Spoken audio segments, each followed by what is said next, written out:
안녕하세요. 오늘은 수원지방법원에서 있었던 흥미로운 판결을 쉽게 설명해 드릴게요.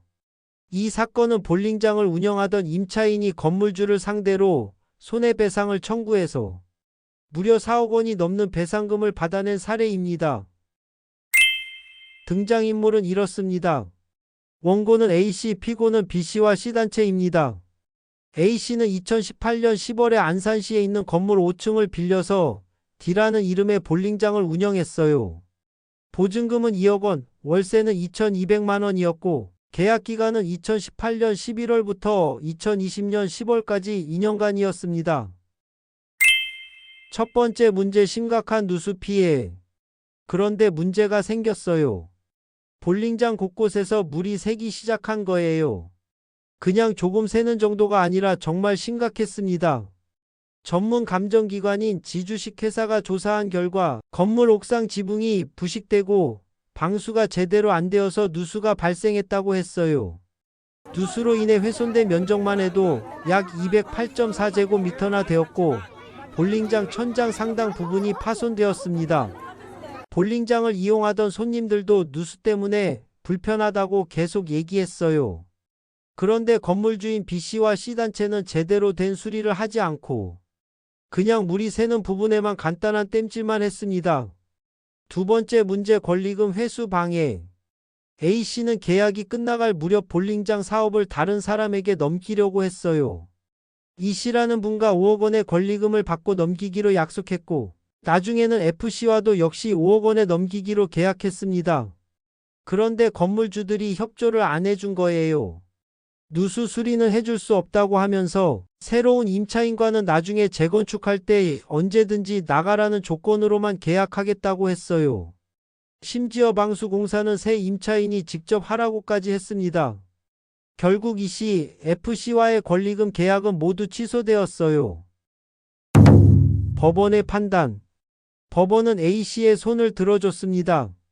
판결 내용을 정리하면 이렇습니다.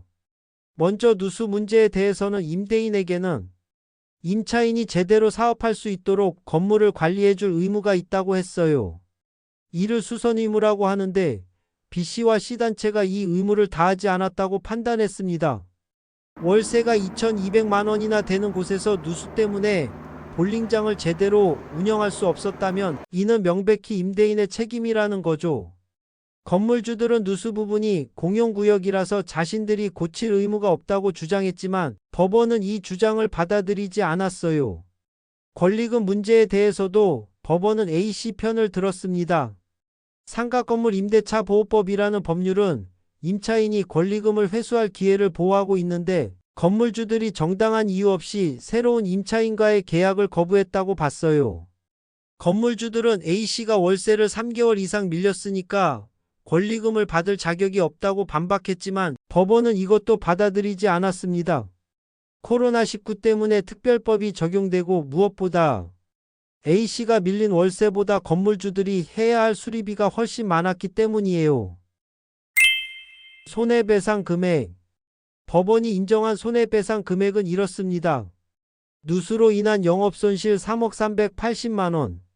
권리금 회수 방해로 인한 손해 1억 5,401만 원, 총 합계 4억 5,781만 원. 여기에 지연 손해금도 붙었어요. B씨는 2022년 6월 17일부터 C단체는 2022년 7월 8일부터 다 갚을 때까지 연 12%의 이자를 내야 합니다. 소송 비용은 누가 부담하나요? 소송 비용은 모두 진 쪽인 B씨와 C단체가 부담하게 되었습니다.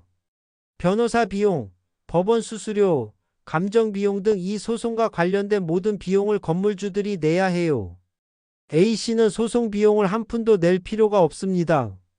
이는 A씨가 완전히 승소했기 때문이에요. 판결의 의미. 이 판결은 임대인과 임차인 모두에게 중요한 교훈을 줍니다. 건물주는 임차인이 제대로 사업할 수 있도록 건물을 관리해야 할 의무가 있고 이를 소홀히 하면 큰 배상 책임을 질 수 있다는 것을 보여줘요. 또한 임차인의 권리금 회수 기회를 부당하게 방해하면 안 된다는 점도 명확히 했습니다. 상가 임대차에서 발생할 수 있는 분쟁의 대표적인 사례로 앞으로 비슷한 상황에 처한 분들에게 좋은 참고가 될 것 같습니다. 감사합니다.